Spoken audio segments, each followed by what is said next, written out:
Welcome to Independent Spotlight. I'm your host, Matt Blow. This month, we caught up with the new Executive Director of the Clarkson Area Chamber of Commerce to learn a little bit about him and the many things the Chamber has to offer businesses and residents. Let's take a look. Hi, everyone, and welcome to the most recent episode of Independent Spotlight. I'm your host, Matt Blow, and today we have a brand new face to the community. We have Sean Hayes, who is the new Executive Director of the Clarkson Area Chamber of Commerce. How are you doing? Doing well. Thanks, Matt. Thanks for having me today. Good. Thanks. Yeah, thanks for having us here. Absolutely. Tell us a little bit about, you're new to this area a little bit. Tell us a little bit about like what your background is, like where you went to school, or maybe kind of some things you did before you got here. Yeah, definitely. So I'm pretty new to the Clarkson area itself, but I've always been a Southeast Michigan resident. I grew up in Romeo, lived there until about 3.5 years ago. I moved out to Madison Heights. So always been pretty familiar with Macomb County, Oakland County area in general. And I've also worked in the Oakland County area for the past nearly 7 years now. So again, always been had some familiarity with Southeast Michigan. Kind of next door almost. Yeah, kind of next door. And I went to Oakland University as well, where I majored in general management. Okay. So definitely. Sure. Yeah. So what was kind of your experience in kind of the nonprofit world prior to coming to the chamber here? So prior to the Clarkson Chamber, I was at Automation Alley. My role there was manager of membership and internal sales. I had a few different roles there throughout the years, but it was always related to our membership and the retention of our membership, doing outreach, making sure people knew what kind of benefit they were getting from being involved with us and making sure they were renewed from year to year. So there's definitely some overlap there in some of that membership outreach kind of things that you'll be bringing to the chamber. Yes, definitely some crossover. It is a lot different because at Automation Alley I was working with strictly B2B companies. We did not have a lot of this. B2B, for those that don't know, is business to business, correct? Correct, yeah, business to business, whereas out here in Clarkston there's a lot more B2C or business to consumer companies. A lot more mom and pop shops, restaurants and things like that, whereas it's only companies who are working with each other in that case. So it's interesting to see how much more community involvement there is in this position, in this organization, but it's a good thing for sure. Sure. Stepping away from kind of the business part, what's some hobbies you have, what's some interests you have that maybe people would be surprised to hear? Personally, I do get asked if I play basketball a lot. I do play a little bit of pickup, Okay. but I'm more a fan than a player. Sure. Huge Detroit Pistons fan. Used Okay. to go to about 20 games a year, down to maybe. So that's a fan, I'd say so. Oh yeah, down to maybe 4 or 5 a year. Okay. At this time. Unfortunately, only been to one playoff game in the past 10 years, but we'll see if that changes anytime soon, right? Sure. So what are some goals that you have for the chamber kind of moving forward? Are there any big projects or big events that you're really looking to do things differently? I mean, obviously you want to continue the success the chambers already have, but is there anything particularly new you're kind of trying to get going? I mean, obviously, like you said, continued success with some of the current events. We've got the Body, Mind, and Green Expo coming up in April, the golf outing coming up in June, which is always something people are looking forward to. I'd really like to see better retention as well, just making sure those members are getting involved. And also, I know one of the goals that the executive committee, the board of directors had kind of set out was involving more education and talent opportunities. That was something I noticed a bit in my last organization as well, that people are always hiring and finding the right talent and keeping the right talent is a concern for a lot of businesses right now, and all types of businesses. Small companies and large from any sort of industry. So probably having a little bit more focus on that because we don't have a ton of involvement from a lot of our local universities and colleges right now. And I think there's some great opportunity to get more involvement from them. So for people that aren't maybe as familiar with what the chamber does, can you kind of touch upon like some of the services and benefits that the chamber offers to this community? Yeah, definitely. So one thing I was really surprised about was how much we do for not just chamber events, but the community in general.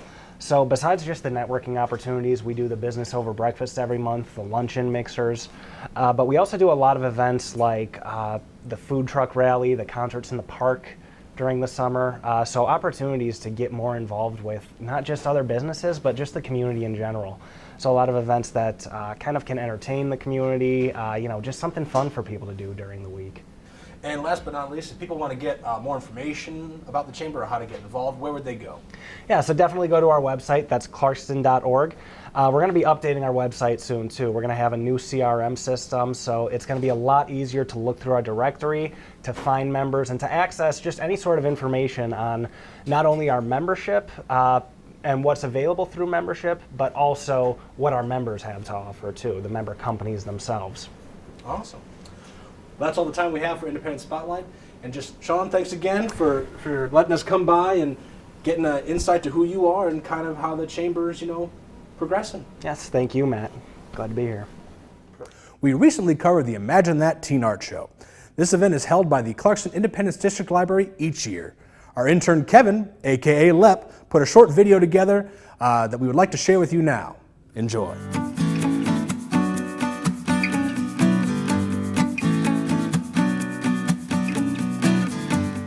This is the 11th annual Imagine That Teen Art Show. We host it every year. It's a really great program that we're lucky enough to partner with the local schools. The art teachers are kind enough to let me come in and promote the show to their students, and they collect some of the art pieces and deliver them to me to use for the art show with the students' permission.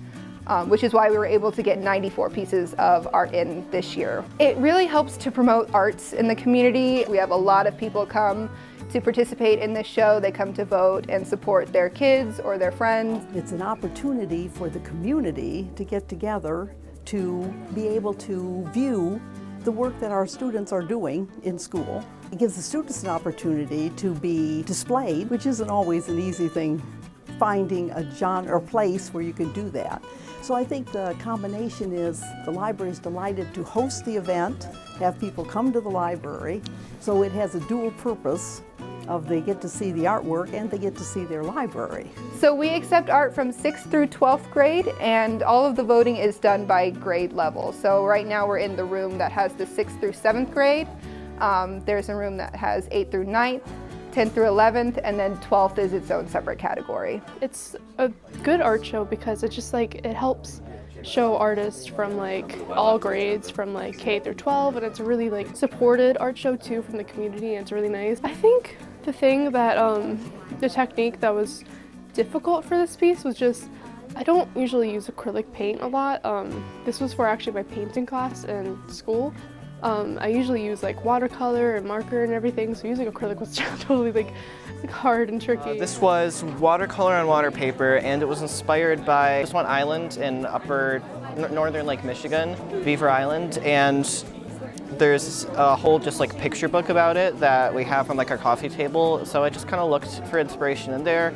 I found a picture that looked like this, and I sort of dramatized it, made it a bit more artistic, obviously. I just really love the island, so it was a way to make something that I was happy about. Okay, so my favorite color is red, so I just thought that bringing something warm red in, and I did a lot of other lips, and I did the cool colors, so I thought it'd be fun to explore with the warmer colors. Nobody's art is perfect, not even the master artists were perfect, so anything they create, even if it could be better, getting on that track is always going to make them better. It's always going to lead them on the path to practicing more, building up those skills, bringing it to their full potential. And this is a great way to get feedback and also just see what's happening around the community. Everybody who's displayed here has shown initiative in that they've actually created something. And so I think that every time you have an opportunity to be creative, you should take it.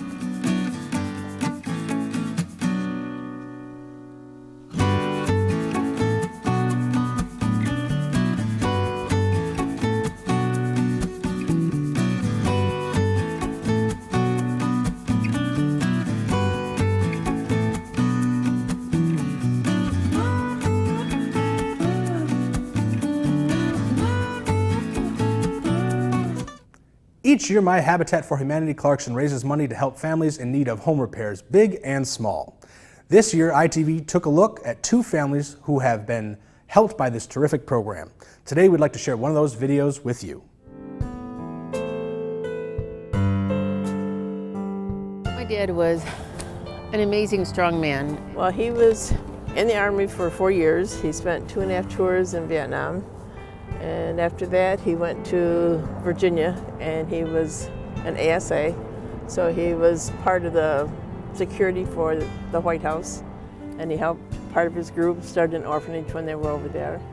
My dad had congestive heart failure and COPD caused from Agent Orange. He also had failing kidneys, and for about 10 years now, he had been in and out of rehab centers trying to get strong again.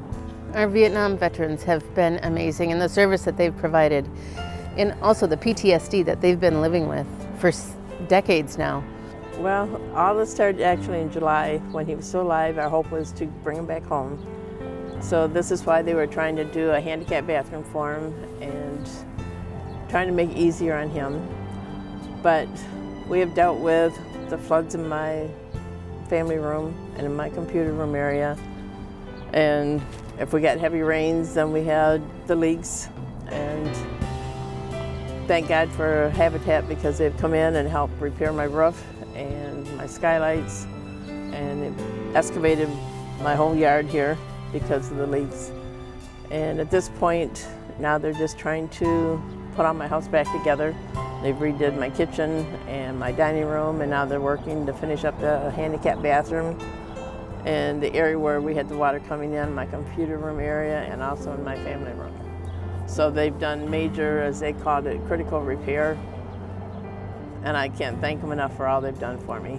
We've had amazing volunteers here. Regularly, they would come here at 8 and they would work until 3 or 3:30, and it's been such a blessing to have all of the volunteers. If you're thinking about volunteering, come volunteer. We need you. My parents probably couldn't have afforded to have the things done on their home with the new roof and gutters and having the excavating done, having all the drywall. The generous donations of people have really made such an enormous difference for my family.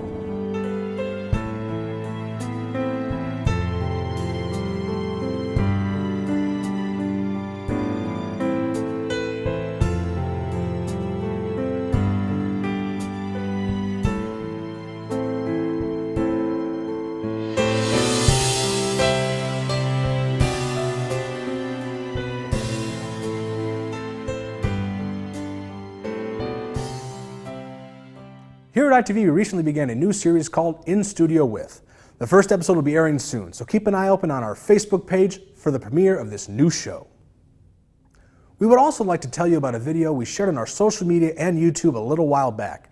This video is all about why community media is important to people in our community. Here's the video. We hope you enjoy. Community media is important to me because of a term I hear every once in a while called hyperlocal. It's that idea of showing who you are and connecting with those around you. Provides an opportunity for us to share needed information with people in the community. And to reach out to the community in a way that we would not be able to through other media sources. I really think that the most important things that happen to us in life are the things that happen directly around us. I think community media is important to Independence Township in Clarkston for the same reason it's important to everybody else. It's all about transparency. It's all about letting residents know how and why their tax dollars are being spent. It's all about keeping folks informed. Without community media to be able to talk to the community, talk to parents, talk to everybody around and involved, all of our stakeholders, these things would be secrets. And what we have going on for kids, the great things we're doing for kids, shouldn't be kept behind closed doors.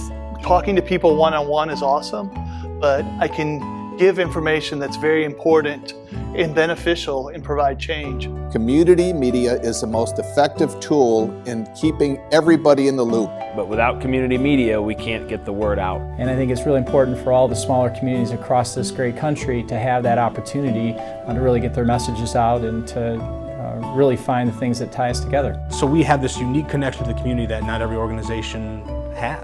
And there is no better way to spread the good word than with community media. So I'm grateful for community media.